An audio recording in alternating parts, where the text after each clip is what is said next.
¿Qué tal, estimados amigos de este espacio María, nuestra madre? Gaby Aluja, soy Ricardo Espino y bueno, nuevamente nos encontramos con el favor de Dios y de su atención en este espacio. Vamos a considerar el día de hoy el tema de la teología de San Agustín. San Agustín es uno de los, quizá muy conocido por ustedes, padre de la Iglesia, el más grande o principal de todos los padres de la Iglesia, de la denominada escuela patrística, bueno, que tanto en el ámbito filosófico como teológico tiene o reviste gran importancia. Pero también San Agustín es un santo que nos enseña a vivir desde Dios y para Dios, ¿no? Por supuesto que es uno de los personajes que presenta en su vida más contradicciones, más contrastes, porque pasó de ser un pecador empedernido, una persona pues que vivía muy su vida libremente, iba como podríamos decir por libre, sin temor a nada, viviendo la vida, disfrutando de todo, del día a día, el carpe diem en su máxima expresión, y no se preocupaba realmente por vivir de cara a Dios o de acuerdo al plan de Dios. Claro que eso no implica que San Agustín haya sido una persona hasta cierto punto despreocupada por las cuestiones importantes de la vida, debido a que su ansia, su sed insaciable del conocimiento, de la verdad, le lleva precisamente a volver su vida a Dios, ¿no? No solo su conciencia, sino también su voluntad libre. Y entonces de él podemos aprender muchísimo cada que nosotros nos planteamos una disyuntiva, una, pues vamos a decir, un dilema de vida, de decir qué puedo hacer, ¿no? ¿Qué decisión es mejor tomar en cada circunstancia que me pasa? Y entonces en San Agustín tenemos un vivo ejemplo de cómo luchar, de cómo ser precisamente guerreros, personas que vivan una vida llena, una vida plena, ¿no? Y que también no va a estar exenta, como en el caso de San Agustín, de contrastes, de dificultades, de zozobras de incertidumbres o de dudas. San Agustín las tuvo y muchas, por cierto, hay que decirlo, pero aprendió a sortearlas, aprendió a ver en ellas un camino, ¿no? Los obstáculos para él también se convirtieron en una oportunidad para crecer, para ser mejor persona y determinarse o autodeterminarse en el bien, ¿no? En la perfección. De ahí que se ha considerado un santo, no solo por su faceta, que lo veremos en una segunda parte, ahorita anuncio el esquema o la estructura de este tema, no solo en cuanto a su faceta de teólogo, ¿no? De obispo, ¿no? De líder de almas, pastor de almas, sino sobre todo en su faceta humana como hombre, San Agustín como hombre histórico. Siempre hay que procurar ver esa parte porque es la materia, como dice también en la teología moral, la materia dispuesta para que el Espíritu Santo trabaje en nuestra vida, ¿no? Tiene que ser el hombre en cuanto hombre. Y la conciencia, ¿no? La libertad humana en sí misma. Bueno, entonces vamos a ir desglosando, vamos a ir desmenuzando un poquito este tema a partir de dos elementos clave en San Agustín. Espero que se logre apreciar aquí algo de lo que he apuntado para que si sepan más o menos por dónde va a ir el tema. Primero es hablar de, bueno, la teología de San Agustín es todo un movimiento, es toda una experiencia de vida que él hace, que no solamente se trata de un tratado, de un estudio de tipo meramente intelectual, sino sobre todo de una vivencia, algo que él tuvo que aprender a descubrir, a hacer propio, asimilar, ¿no? Con lo que se debatió, contra lo que luchó también, pero que finalmente termina asimilando plenamente, termina identificándose con ello. No es algo como sucede en otros contextos donde muchos hablan de Dios, muchos hablan de las virtudes o de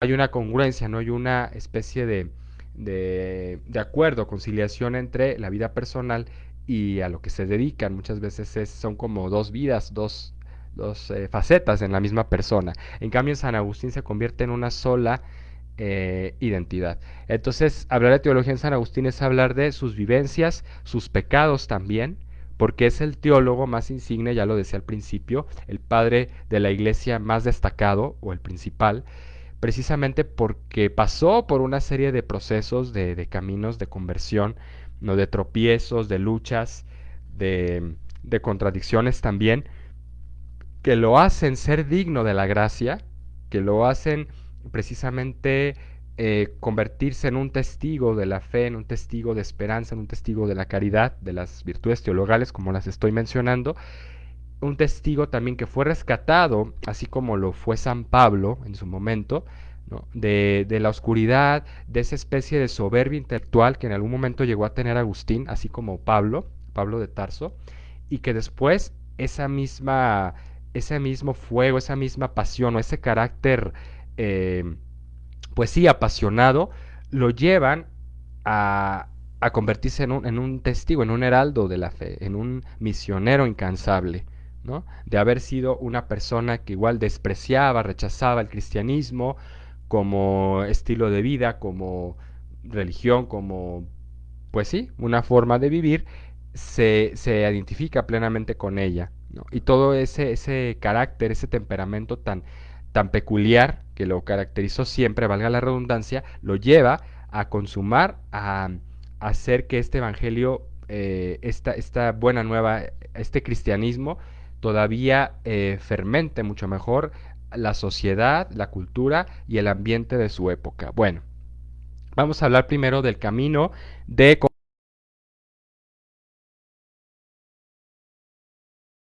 la obra principal de este filósofo, de este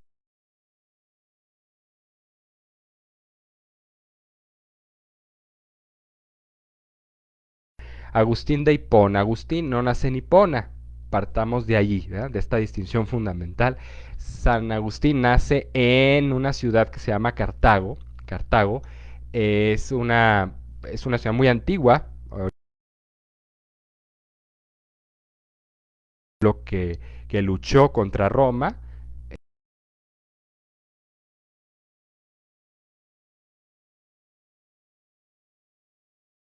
norte de África hacia Oriente Medio y demás. Y entonces Agustín nace ya en medio, inmerso en una cultura plena,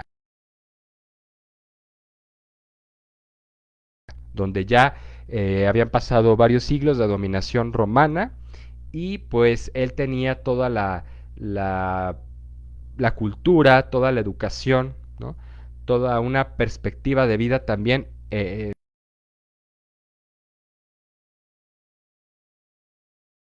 Él se traslada, estudia sus primeros años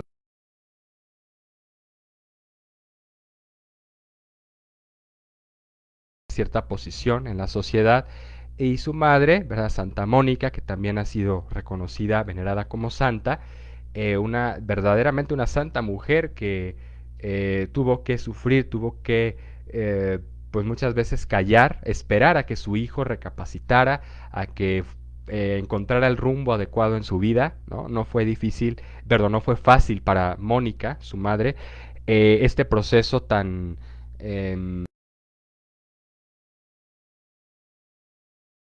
vamos a decir, de un laberinto verdaderamente la vida, los primeros 30 años de este hombre, San Agustín, que también hay que conocer a los santos desde, ya les decía, desde su faceta humana, porque han aprendido de sus errores, también en sus miserias, en sus defectos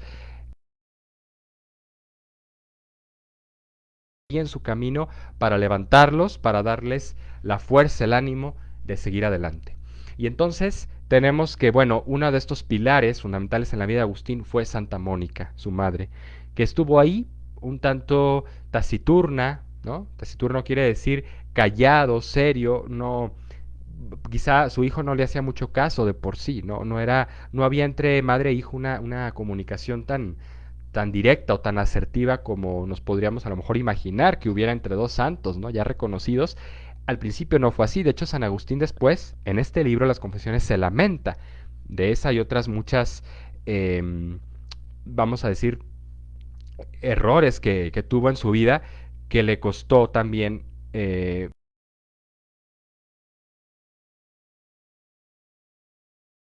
él le procuraba también consejos, ¿no? Estaba siempre cerca de él en la oración, aunque Agustín anduviera por allá en otros derroteros, en otras partes.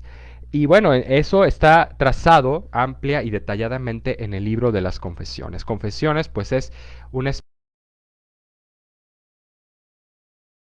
que abre su vida como si fuera precisamente un libro abierto, ¿no? Diáfana y transparentemente para que conozcamos su proceso de conversión, su teología, porque realmente, como les vengo diciendo, Agustín aprendió a no solo a hacer teología desde un nivel intelectual o académico, sino a vivir en Dios, a vivir ese misterio de Dios que también en algún momento se confrontó con él cuando, por ejemplo, cuenta una anécdota, ¿no? De que él estaba a la orilla del mar y se encuentra un niño y él estaba tratando de entender el misterio de la Trinidad y le dice a este niño, que luego no se sabe si realmente es nuestro Señor Jesucristo que se le aparece, ¿verdad? Así como a otros santos se les manifestó en la figura, en la forma de niño, como a Santa Teresa de Jesús o a San Antonio de Padua, no sé. No se sabe exactamente, pero bueno, él relata que entonces este niño lo confronta, ¿no? En su inocencia, pero también en esa sabiduría innata, podemos decir, que traen los niños, con esa inocencia a Dios, ¿no? Es como querer meter no recuerdo si le dice que en un vaso toda la arena de la playa, ¿no? O todo el mar, todo el agua del mar. Es querer abarcar lo inconmensurable, lo infinito, lo absoluto, lo perfecto,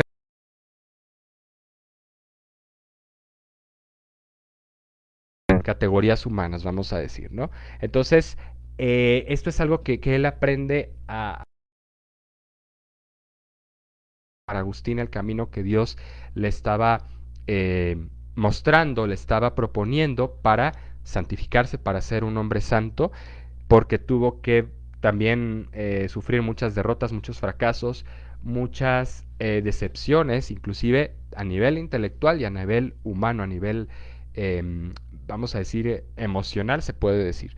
Bueno, trataré entonces de ir anotando estos elementos, este especie de itinerario en la vida de Agustín son puntos clave que nos van ilustrando, van resultando muy aleccionadores para poder nosotros emprender también un camino, una vida en Dios, una teología, como lo estamos desde,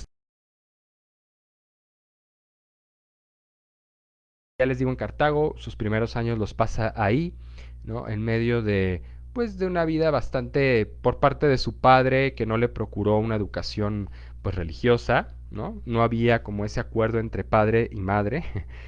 Santa Mónica tuvo que luchar, tuvo que lidiar con eso por sí misma, o sea, desde su trinchera no tuvo ese apoyo de su esposo.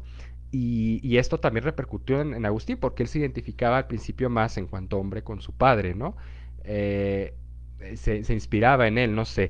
Y llega un momento en que abandona Cartago y se va, se dirige a Italia, a Roma, ¿no? Porque se va a estudiar tanto a Roma como a Milán después, ¿no?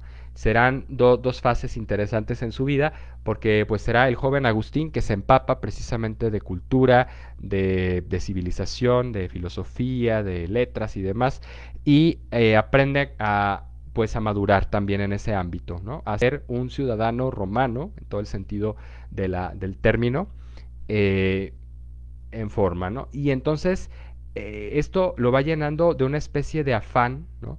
De inquietud por el conocimiento, por saber más y más cada vez, pero también por ser alguien reconocido, ser alguien respetado en la sociedad de entonces. Alguien ilustre, un líder de opinión, podemos decir, o líder político de la política para conseguir ciertos fines o dinero o demás. A él le interesaban todas estas cosas, todas estas realidades humanas y transitorias, ¿no? Y es normal hasta cierto punto. Dios permite a todos los que constituye, a todos sus hijos, a los que les da la gracia de la santidad, a los que va formando en santidad, de pasar también por un proceso de desconocimiento como del camino o de que se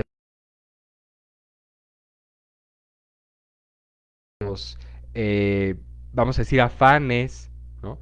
De sus propias inquietudes muy humanas, digas intelectuales, como, eh, pues, emocionales, ¿no? Sensibles y demás. Y San Agustín también se recrea en toda esta fogosidad que le caracterizaba también, porque es un joven que le gustaba bromear, que le gustaba pues también jugar, era muy travieso ya de niño, denota ahí en sus confesiones un par de anécdotas donde pues se dedica también a robar unas peras, ¿no?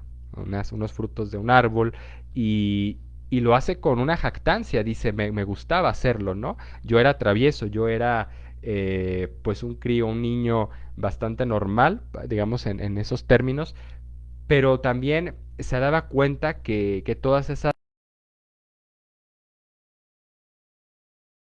travesuras que realizó le ayudan a ver cómo Dios precisamente toma de lo que a veces no es tan recto o tan perfecto, ¿verdad?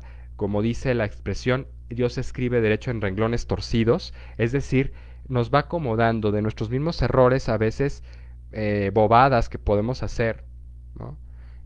Travesuras, ya se dijo, va tomando, nos va moldeando, nos va forjando, va permitiendo que atravesemos esas experiencias, ¿no? Que para él se le hacían muy normales, ¿no? Y a nuestros ojos también cualquier niño normal pues es travieso, le gusta jugar, le gusta correr, hacer un poquillo ahí de broma, travesura y demás. Bueno, entonces después ya que se dirige un poquito más grande a estudiar a Roma y a Milán, pues va emprendiendo ese camino como de madurez, porque va queriendo poseer cada vez más y más reconocimiento, cada vez más cultura y hacerse también de un hombre, de una referencia. Le gusta mucho la oratoria, se dedica a ser primero alumno, discípulo de los grandes oradores y después maestro de retórica. ¿No? Retórica y oratoria es lo mismo, ¿no? Es la misma ciencia o arte del saber hablar en público. Entonces, él se enfoca mucho en como que en ese ámbito, en ese campo, y dice, yo quiero lograr un liderazgo, ¿no? Una capacidad de influir en los demás, de persuadirlos, ¿no? En términos, ya saben, muy humanos, intelectuales, ¿no? Desde un liderazgo, vamos a decir, meramente, pues, horizontal. Después entra en contacto con, bueno, entre sus amigos hay uno en especial que es muy a él predilecto y con los que también hace muchas travesuras y aventuras. Él va narrando ahí sus anécdotas. Desgraciadamente con este amigo lo pierde, ¿no? Él fallece y él que Dios le va mandando y también por la misma oración que hace su madre Santa Mónica, ¿no? Que le va pidiendo a Dios que ayude a su hijo a rectificar el camino, a ser un hombre de bien, ¿no? A no dejarse llevar, no perderse en las banalidades de este mundo, en el egoísmo, en el individualismo, etcétera, ¿no? Entonces es cuando él empieza a ver estos signos y se da cuenta de que no está satisfecho. Empieza a sentir un hastío, una especie de fatiga, ¿no? De no tener lo que quiere en el momento como lo quiere, cómo, cuándo y dónde lo quiere, vamos a decir. Y entonces empieza a querer eh, encontrar en otros caminos, porque se mete también en un proceso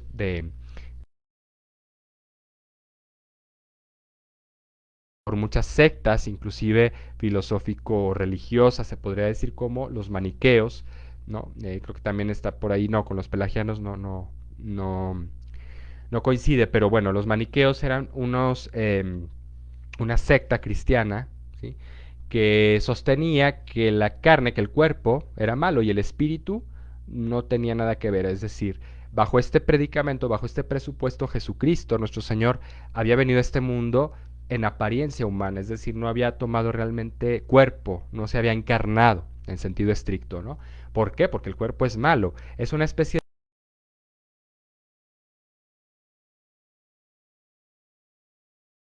el mundo de las ideas, de lo espiritual, ¿no? De lo perenne, eterno, es lo que permanece, es lo real, ¿no? Y todo lo demás es pasajero, es corruptible, debe ser despreciado y debe ser rechazado. Entonces, como él ya se había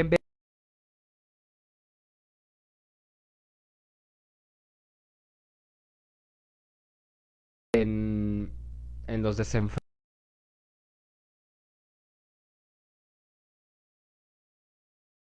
¿no?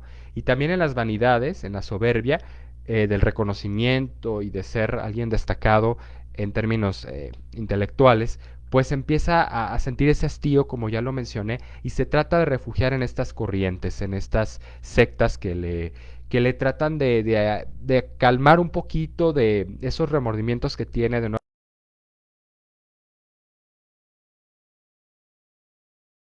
así como se lo enseñó ella, y haberse desviado, haber tomado un camino como lo hizo el hijo pródigo en aquella parábola, si recordamos, solo le importaba su propio estómago, no su propia pasión, su sensibilidad y su soberbia. Entonces se deja llevar y empieza a ver que no es así, que se empieza a cansar, se empieza a hastiar de que todos esos placeres, lujos, ¿no? Porque pues él viajaba, iba de un lado para otro, estudiaba, tenía esa posibilidad. eh, Su familia le dio ese apoyo, pero él desperdició también en parte todo ese apoyo, ese sustento que se le dio, porque lo veía solamente en función de resultados meramente humanos, ya lo dije ahorita, ¿no? Entonces se refugia en esta secta, pero se da cuenta de que tiene muchas contradicciones. Empieza a acercarse más cada vez al cristianismo, sobre todo por el testimonio, siendo maniqueo, y se da cuenta que no hay una congruencia, ya les digo, eh, pues, un acuerdo precisamente entre lo que dice el Evangelio, ¿no? Y esas prácticas muy puritanas, muy rigoristas de la filosofía o del pensamiento maniqueo, ¿no? Que rechazaba todo lo corporal. Y él empieza a ver que no, que a pesar de que ella se sentía cansado, hastiado de todo ese derrotero, de todo esa vorágine en la que se mete de situaciones de pasionales, ¿no? De desenfreno, y dice, bueno, pues tiene que haber un punto medio, tiene que haber un equilibrio. Se acerca también a los filósofos estoicos, ¿no? Que en aquella época predominaban, era una filosofía pues muy en boga, muy famosa o como moda, vamos a decir, estaba en aquella época. Muchos de los grandes, precisamente oradores, ¿no? Desde Cicerón y ya después en San Agustín, estamos hablando siglos más adelante, siglo cuarto, ¿no? Él nace perdón, es en Tagaste. Disculpen ustedes, voy a corregir. En Tagaste, donde nace, Tagaste en África, cerca de Cartago, pero no nace precisamente en Cartago. Ahí estudia sus primeros años, como ya lo dije. Bueno, entonces él ya se veía como con ese ideal trazado de ser como esos grandes oradores, de esos grandes intelectuales estoicos. Los estoicos propugnaban una visión o un estilo de vida que tiene que ver con el equilibrio de las emociones, el equilibrio también por la recta razón, ¿no? De todo lo que te suceda, tú saberlo trabajar, saberlo acomodar en su lugar y en su tiempo, con un equilibrio emocional, con un equilibrio intelectual, ¿no? Y sobre todo no evitando todo aquel desenfreno, toda aquella pasión que muchas veces se descontrola y no te permite ser una persona ecuánime, ¿no?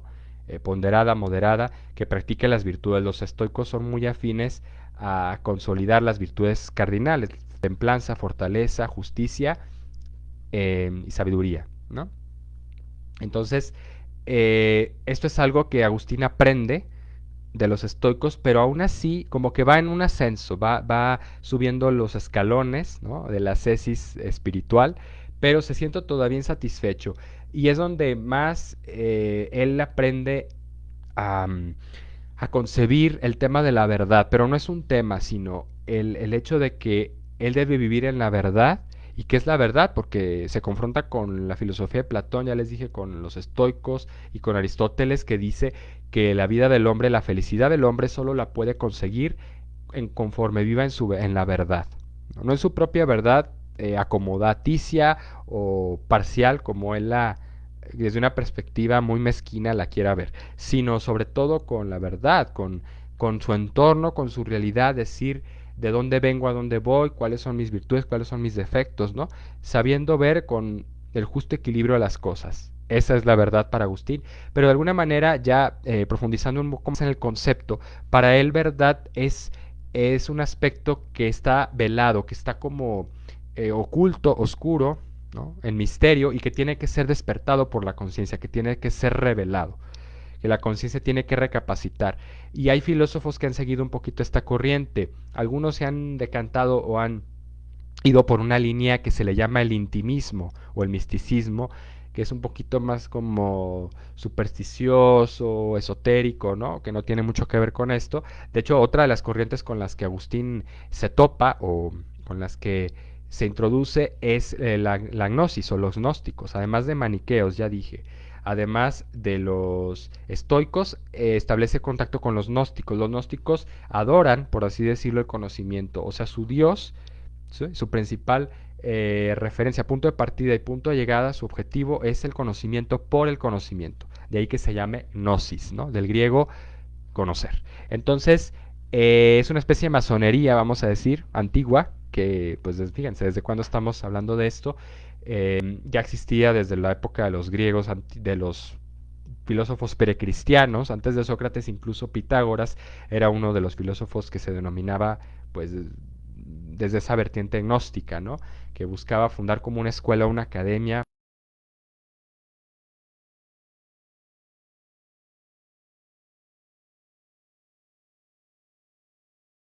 pudieran acceder, ¿no? Y formar como una especie de élite o control intelectual.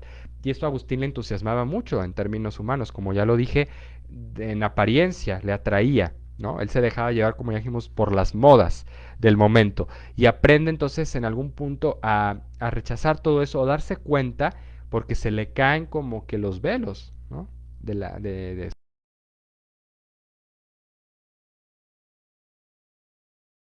precisamente de armonía, carecen de toda esa armonía que inclusive los estoicos propugnaban, pues no es tal, ¿no? Porque juegan con ciertos aspectos de la persona, con las emociones o con la razón, ¿no? Endiosan tanto la razón al conocimiento que entonces ya pierde vínculo el hombre con los afectos, con los sentimientos y luego con las relaciones interpersonales.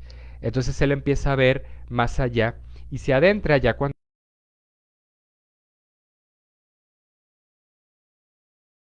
vivió en Milán, Italia, cuando entabla relación con un obispo, el obispo Ambrosio, también reconocido santo por la iglesia, San Ambrosio de Milán, un gran orador de por sí, que además de ser orador, de dominar la palabra, pues tiene un carisma extraordinario, muy desenvuelto, ¿no? Y también una persona sumamente de buen trato, o sea, muy afable, muy amable, benévola, y empieza a escuchar sus prédicas, ¿no? Va a la catedral, allá, a la basílica donde pues enseña, catequiza y predica San Ambrosio, y Agustín se empieza a sentir atraído por ese tipo, por ese estilo, ¿no? Que rompe totalmente los moldes y los esquemas que él había tenido hasta entonces. Se da cuenta que no es uno como los demás, como esos seguramente tutores o pues líderes, ¿no? Referentes que tenía en las sectas, en otras escuelas. Entonces empieza a querer identificar con él. Dice, este hombre qué bien habla, pero no solo qué dominio tan elevado tiene del lenguaje, qué elocuencia, sino sobre todo tiene un sentido, una empatía con la gente, llega a su mensaje, es auténtico, es transparente y habla mucho de Dios, habla mucho de ese Cristo que yo también ya sé que existió, que San Agustín no dudaba que fuera una persona real en cuanto a hombre histórico, pero por la enseñanza que le dio su madre, por supuesto Santa Mónica, no trascendía, es decir, no lo consideraba a Cristo como su Salvador, como su Redentor, como su Dios, ¿no? Precisamente por todo ese desvinculamiento que tuvo con su familia, concretamente con su madre, y esa, eh, toda esa serie de vicisitudes, de, de inconsistencias por las que atravesó a partir del contacto con esas otras escuelas, otras esas vertientes de pensamiento. Luego llega una parte donde Agustín entonces ya cae, se rinde y dice, no puedo más, ¿no? He vivido para mí mismo, he vivido hacia adentro de mí, o más bien hacia afuera de mí mismo. Lo dice en una frase que acuña muy bellamente en sus confesiones, la digo en latín, dice, cero te amavi, ¿verdad?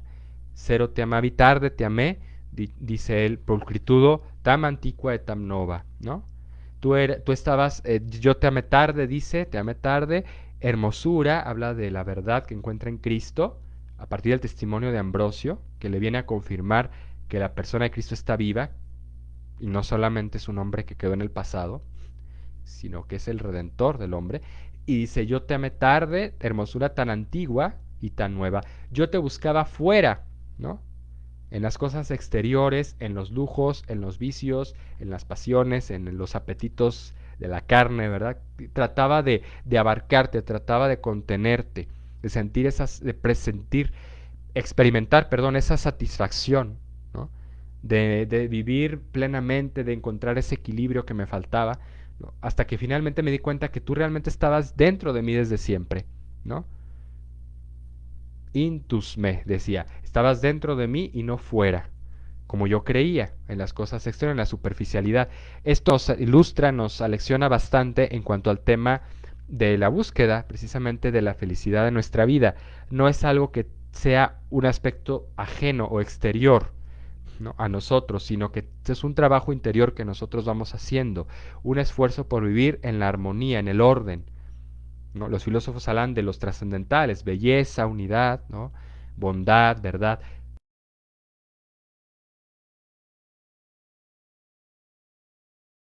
porque no lo vamos a lograr, al menos en esta vida terrenal, pero sí con un orden, con un equilibrio entre nuestras diversas dimensiones, cuerpo, mente, alma, y en relación con los demás, con las otras personas, ¿no? Aprendiendo a ser más empáticos. Eso lo aprende Agustín de San Ambrosio. Le llega tanto ese testimonio, por eso lo dice, ¿verdad? Aquella cita que se evangeliza, o más bien el ejemplo, no, perdón, no es así. Se me fue la expresión, ahí disculpen ustedes. Las palabras convencen, te pueden persuadir, te pueden motivar, pero el ejemplo arrastra.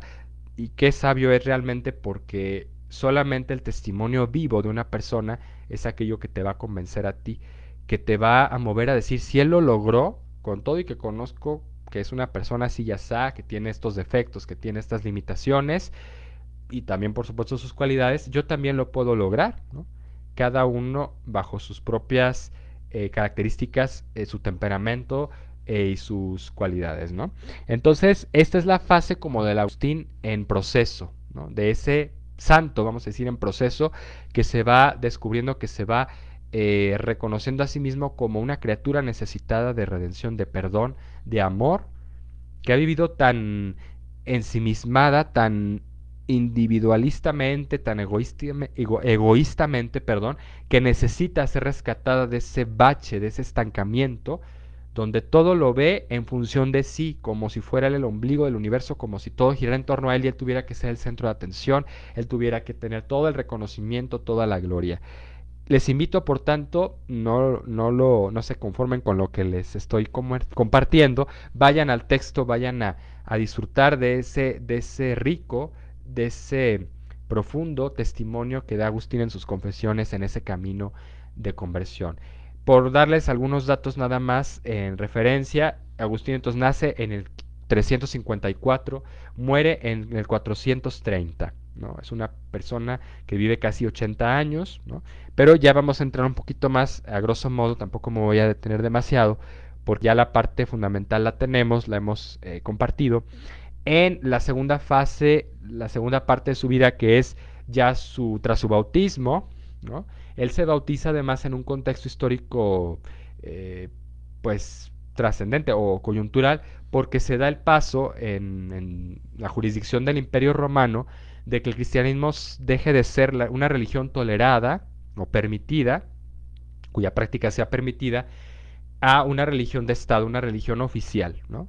En el 380 más o menos es cuando el emperador Teodosio el Grande de Roma declara el cristianismo, la fe cristiana, como la religión única y oficial de todo el imperio. Ya se dejan atrás los ídolos, el paganismo, toda la mitología que conformaba la religión romana, ¿no?, derivada o heredada de Grecia, y ya inclusive esto va mermando, lo va a resaltar en su Ciudad de Dios, San Agustín, principal tratado teológico de este gran doctor, doctor de la gracia, como lo dijimos. Y gracia, ¿por qué? Porque ha sido rescatado, ha reconocido que la gracia estaba en él, y que no se daba cuenta, él la ignoraba, ¿no?, él la marginaba, pero siempre estuvo ahí sosteniéndolo gracias a la intercesión de personas como su madre y de todos los que fueron contribuyendo a que él despertara, como lo llama él en su proceso de ascesis o en su descubrimiento de la verdad, en su camino a la verdad, como un desvelar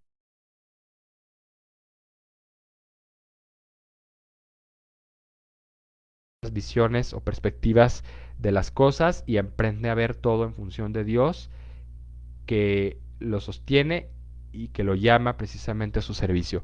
Entonces, decirles que bueno, el cristianismo ya adquiere plena carta de ciudadanía, o sea, ya es una religión oficial, y es cuando él recibe precisamente el bautismo, en torno al 380, ya pasados los 30 años más o menos, ¿no?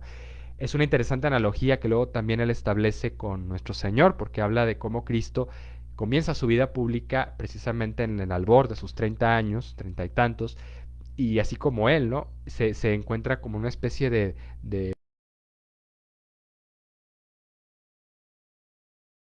que, bueno, desarrolla su tratado principal que es la ciudad de Dios, en que, bueno, se llama en latín de Civitate Dei, ¿no? Acerca de la ciudad de Dios. ¿Y qué es la ciudad de Dios para Agustín? Él lo va explicando, bajo o enmarcándolo en una tesis que es la siguiente, dice en latín, Fecerum civitates duas amores duo. ¿Sí? Dos amores, dos visiones del hombre, de sí mismo, hicieron dos ciudades. Fecerum civitates duas amores duo. ¿No? Una, decía, se nace o se constituye del amor de sí mismo hasta el desprecio de Dios, que es la ciudad del mundo, y del amor a Dios hasta el desprecio de sí mismo, la otra ciudad, que es la ciudad de Dios. ¿Sí?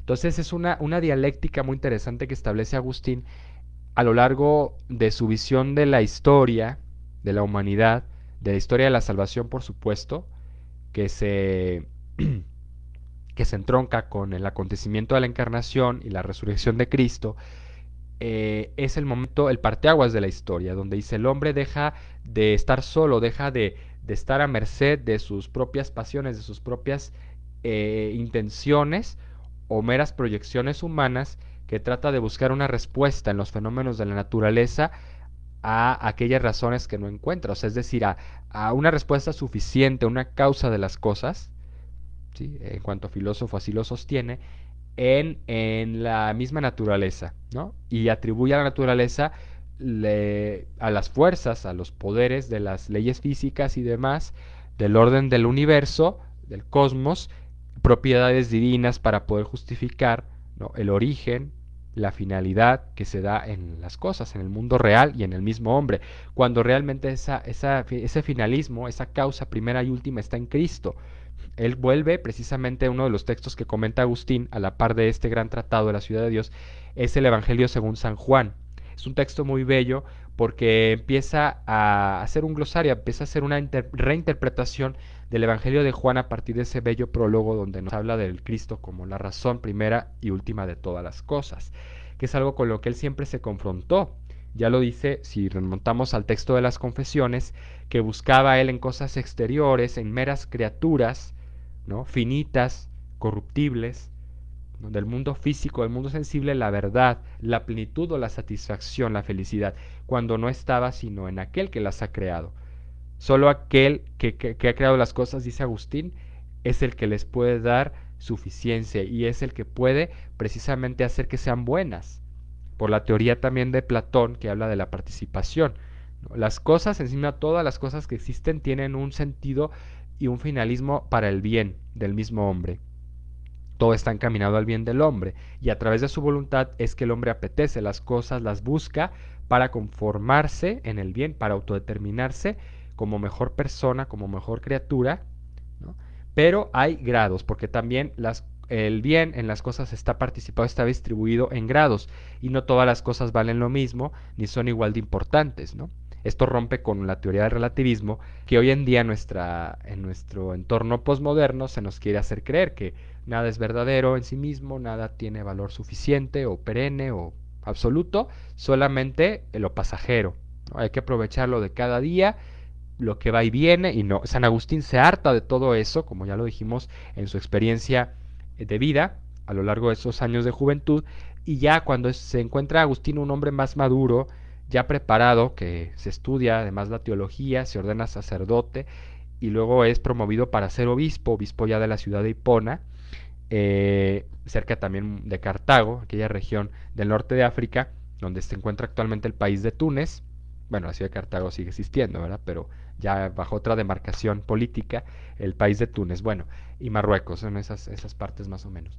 Y entonces tenemos que Agustín, al vivir esa experiencia tan profunda de transformación, trata de compartirla, ¿no? Trata de enseñarla a los demás con un fuego, con una pasión tal que lo lleva a viajar muchísimo, bueno, a hacer, cumplir la función de obispo, por supuesto, pastor, ¿no? Supervisor de su grey, eh, y después emprende también una reflexión ya hacia el fin de la época del Imperio Romano, sus últimos años de vida. Esta obra de Ciudad de Dios la escribe al final, ya entre el año 425 más o menos, 429, él fallece en el 430. Le toma varios años porque hace tú una reflexión de conjunto contextualizando lo que está viviendo. Un periodo de decadencia en todos los órdenes, política, económica y por supuesto y más gravemente moral, porque se ha perdido la fe en todas las tradiciones, en todo el legado cultural de Roma. Habíamos dicho ya antes que, que la religión oficial se había establecido con plena carta de ciudadanía al cristianismo y había cedido el paganismo, es decir, había pasado a la historia la filosofía la religión pagana, perdón, politeísta. Ya inclusive la figura del emperador ya había perdido credibilidad, había perdido honor porque ya no era considerado un dios el emperador o un emisario representante de Dios, sino un hombre como tal, común y corriente, ¿no? Que sí, pero era un hombre en sí mismo, ¿no? Entonces se pierde ya, se les cae toda esa eh, visión, cosmovisión, ¿no? Del paganismo. Paganismo viene del latín pagus, que significa campo. Entonces son las religiones, son las divinizaciones de las fuerzas del campo, ¿no? De la naturaleza, de lo físico, cuando realmente sabemos que hay un Dios persona que nos ama, un Dios Trinidad, ¿no? Y eso Agustino trata de ilustrar a lo largo de esa tesis que realiza, como ya les expliqué, en la Ciudad de Dios. Se trata de una contraposición, una lucha, una dialéctica constante entre las fuerzas del bien y el mal que operan en el mundo, pero que logran precisamente que el hombre encuentre la verdad de sí mismo. Que a través de las dificultades, a través del mal, que es uno de los problemas que también trata en la Ciudad de Dios, ¿por qué existe el mal y para qué? Todas las causas, eficiente, formal, material y final, le da una salida, una respuesta a Agustín y dice, es que el mal, precisamente basándose también en Pablo y en la filosofía de Platón y a poco de Aristóteles, habla de cómo el mal está ahí por una finalidad. Es permitido como un mal, precisamente una carencia de bien, para que emerja el bien, para que el bien se reafirme, ¿sí? Y para que el hombre sobre todo aprenda a elevarse en sus facultades, a desarrollarse y autodeterminarse en sus facultades, en su inteligencia y en su voluntad libre. Esto es fundamental para Agustín, pero esa libertad a veces se ve truncada, a veces se ve obstaculizada por los encantos del mundo, ¿no? Por el mismo paganismo, que aunque ya iba de pique, de caída, todavía se resistía a destruirse, ¿no? A salir de la escena. Y entonces ve como esa decadencia de Roma tiene que ver con la falta de un referente más allá de los elementos humanos, ¿no? O de las seguridades y soberbias humanas, que está solamente en Cristo. En el momento en que Roma acepta a Cristo plenamente,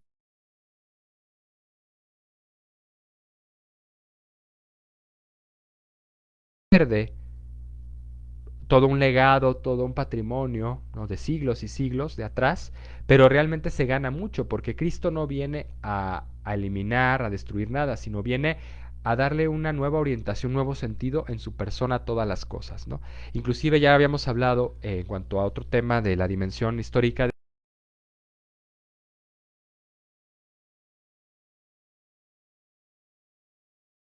bueno, tendencia del hombre a divinizar las fuerzas de la naturaleza, a divinizar o a humanizar a los dioses, ¿sí? Darles formas y expresiones humanas a los dioses, era ya un intento, una especie de esfuerzo del hombre, con su razón, de comprender, su sensibilidad también, de comprender a Dios, de alcanzar a Dios, de tenerlo cerca o de sentir que Dios se interesaba por él, ¿sí? Que tenía que ver con su vida. Y esto lo viene a cumplir Cristo plenamente, superando toda expectativa y todo parámetro, ¿no? Y eso es lo que Agustín apunta en la ciudad. De veras es una obra muy bella porque conjuga dos elementos, ¿no? Tradición, cultura, pero también legado romano, pero de su misma vivencia de juventud, pero también la parte de su conversión, la parte de su fe y la teología. Cómo Dios permite que todas las cosas cooperen al bien, inclusive las cosas más contradictorias, ¿no? Y esa tesis a la que vuelvo, con la que inicias la ciudad de Dios, es fundamental porque dos amores hicieron dos ciudades. El hombre muchas veces está en esa contraposición permanente entre bien y mal. Tiene esas dos facetas o esas dos tendencias, ¿sí? Por esa libertad que ha quedado un tanto truncada debido a que la inteligencia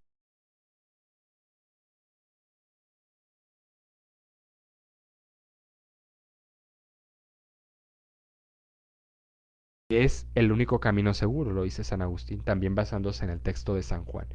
Bueno, aquí ya me extendí,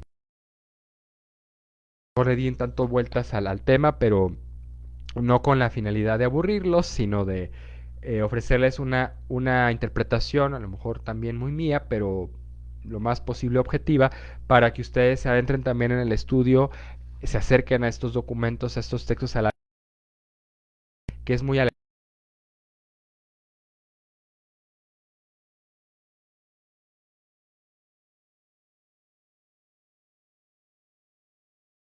precisamente a tomar decisiones más prudentes, más sabias y sobre todo en relación a Dios, siempre teniendo esa fe, esperanza y caridad vivas. Y que no nos va a costar trabajo, sí, Agustín ya nos lo demostró, nos lo dice, pero no hay que tener miedo, ¿verdad? Como lo refiere también, Cristo ya venció, Él es el que vence, Él es el que da la batalla y triunfa sobre el mal, por eso constituye, instaura una nueva ciudad, un nuevo estilo de vida, una nueva manera de vivir en este mundo que es anclados en la eternidad, pisando firmemente con los pies en la tierra, ¿verdad? Pero sabiendo utilizar los bienes de la mejor manera, los bienes y males también, de una manera equilibrada, no aferrándonos a las cosas que aunque no nos salga bien un proyecto, aunque batallemos,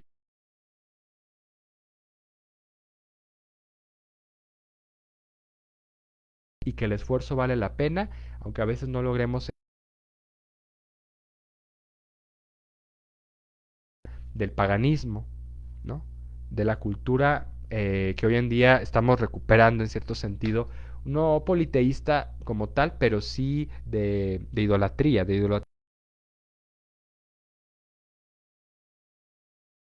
a, a las fuerzas humanas, a las seguridades, al control de todo, ¿no? De los procesos, en el trabajo, en la vida misma, ¿no? Que todo se vuelve como muy pragmático en función de los resultados y que creemos que eso nos va a salvar, nos va a dar la felicidad y no, nos esclaviza, quiera no rescatan al hombre. Eso lo decía mucho Monseñor, creo que Jairo, uno de los expositores, también habló de ese tema, si no mal recuerdo, habló de San Óscar Arnulfo Romero, santo de Salvador, obispo, mártir, que también dio su vida y decía mucho esto, ninguno de los sistemas va a salvar al hombre, ¿no? El hombre debe buscar solo y aferrarse solamente a Cristo. Que aprendamos esto de San Agustín, un santo también muy cristocéntrico, que aprendió a reconocer en Cristo la verdad que necesita para vivir plenamente su vida, ¿no? Y que no le hace falta nada más, porque precisamente el haber pasado por otros caminos le confirma y le reafirma en la única verdad y le hace estar cierto de ella.